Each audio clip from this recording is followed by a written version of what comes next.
దేవుని నామానికి స్తోత్రములు. ఈ ఉదయకాల సమయంలో మీ అందరికీ కూడా నా హృదయపూర్వకమైనటువంటి వందనాలు తెలియజేస్తున్నానండి. ఈ దినము దేవుడు మీతో మాట్లాడుతున్నటువంటి మాట ఏంటంటే, ఇర్మియా గ్రంథం 33వ అధ్యాయం 14వ వచనంలో వాక్యం ఈ రీతిగా ఉంది.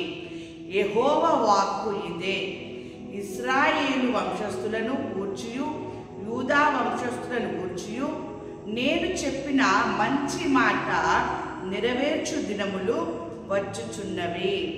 ఏమండి, ఇశ్రాయేలీల వంశస్థుల గురించి ఆ యొక్క యూదా వంశస్థుల గురించి కూడా దేవుడు చెప్పినటువంటి మంచి మాట నెరవేర్చు దినములు వచ్చుచున్నవి. అయితే ఇశ్రాయేలీల యొక్క వంశస్థుల వారి కోసమైనా మన యూదా వంశస్థుల గురించి అయినా చెప్పిన మాట నీ వంశానికి కూడా దేవుడు చెప్పి ఉన్నాడు, నీ ఇంటికి కూడా దేవుడు మంచి మాటని చెప్పి ఉన్నాడు. ఆ మంచి మాట నెరవేర్చినటువంటి దినములు వచ్చి ఉన్నవి అని చెప్పేసి అని అంటూ ఉన్నాడు. దేవుని బిడ్డలారా, దేవుడు నీకు ఏ వాగ్దానం అయితే ఇచ్చి ఉన్నాడో ఆ వాగ్దానమును ఆయన నెరవేరుస్తూ ఉంటాడు. ఏ మాట అయితే నీకు కలగజేస్తానో మాట ఇచ్చి ఉన్నాడో ఆయన మాట ఇస్తాడు. చూడండి, వాక్యం సెలవిస్తూ ఉంది కదా ఇక్కడ.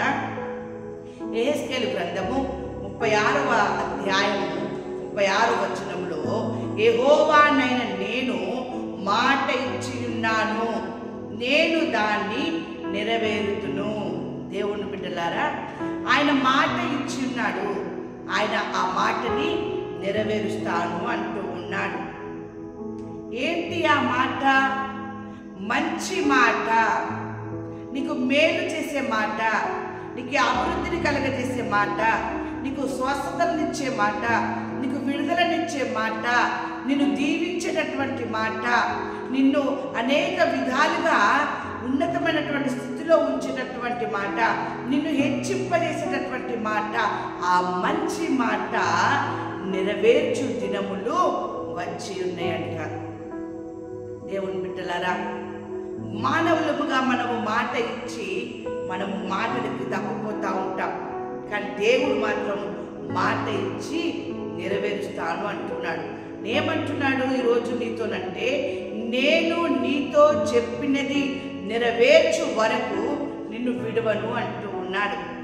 ఏ మాట అయితే నీకు ఇచ్చాడో దేవుడు, ఆ మాట నెరవేరేంత వరకు కూడా నేను నిన్ను విడవను. దేవుని బిడ్డలారా, ఆ రీతిగా విడవకుండా నీ పక్షమున ఉండి, నీకు తోడుగా ఉండి, నీ మధ్యలో ఉండి, నీతో ఉండి ఆయన చెప్పినటువంటి మంచి మాటని ఆయన నెరవేరుస్తాడు అని చెప్పేసి అని వాక్యం సెలవిస్తూ ఉంది. చూడండి, వాక్యం ఈ రీతిగా ఉన్నది.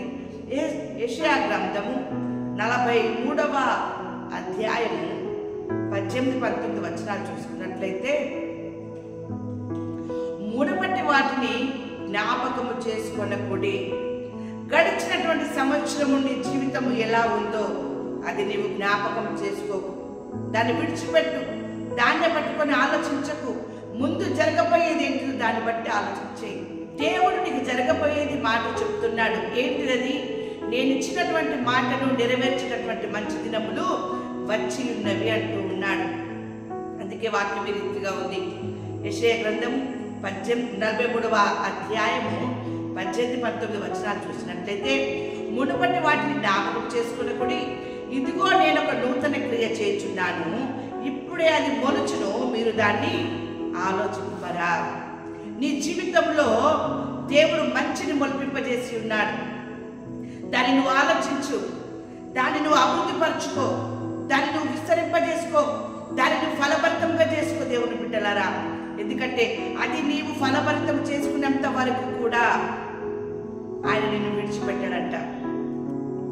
ఆయన నిన్ను విడువడు, ఏడబాయడంట. దేవుని బిడ్డలారా, నీవు ఫలించేదానిగా ఉంటావు, నీవు ఫలించేవాడిగా ఉంటావు, విస్తరింపజేసేటటువంటి స్థితిలో ఉంటావు, అభివృద్ధిలోనికి వచ్చినటువంటి స్థితిలో ఉంటావు. అలాంటి స్థితి దేవుడు నీకు కలుగజేస్తాను, అలాంటి స్థితి నీకు కలుగజేసేంత వరకు కూడా నేను నిన్ను విడువను అని చెప్పేసి అని ఆయన మాట్లాడుతూ ఉన్నాడు. చూడండి, వాక్యం సెలవిస్తూ ఉంది కదా. ఇక్కడ ఒక మాట మనం చూసుకున్నట్లయితే, మీదటికి ఈ కాలముగా నీ యొద్దకు నిశ్చయముగా మరలా వచ్చేదను, అప్పుడు నీ భార్య అయిన శారకు ఒక చెప్పెను.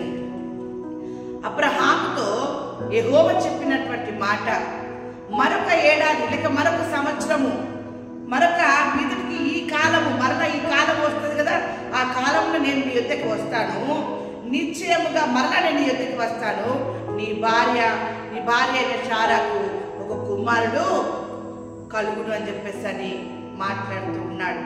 అప్పుడు ఆయన మాట ఇచ్చి ఉన్నాడు. ఆ మాటని ఆయన ఖచ్చితంగా వారి పట్ల నెరవేర్చి ఉన్నాడు.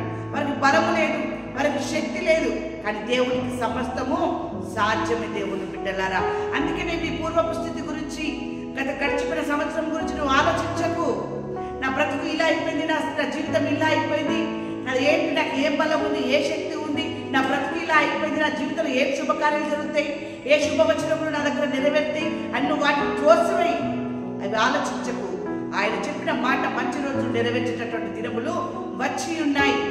దేవుడు బిడ్డలారా, అబ్రహాముతో చెప్పినటువంటి మాట చూడండి, వాక్యం సెలవిస్తా ఉంది. ఆదికాండము 21వ అధ్యాయము 2వ వచనంలో, ఎట్లనగా దేవుడు అబ్రహాముతో చెప్పిన నిర్ణయ కాలములో శారా గర్భవతి అయి అతని ముసలితనమందు అతనికి కుమారుని కనెను. నిర్ణయ కాలము. ఈ సంవత్సరంలో దేవుడు నీకు ఒక నిర్ణయ కాలము నిర్ణయించి ఉన్నాడు. ఆ కాలంలో నీకు ఆయన చెప్పిన మంచి మాట నెరవేర్చే దినములు వచ్చుచున్నవి. కావున దేవుని యందు నీవు భయము భక్తి కలిగి ఉండి, అబ్రహాము దేవుని యొక్క మాటని నమ్మి విశ్వసించినట్టుగా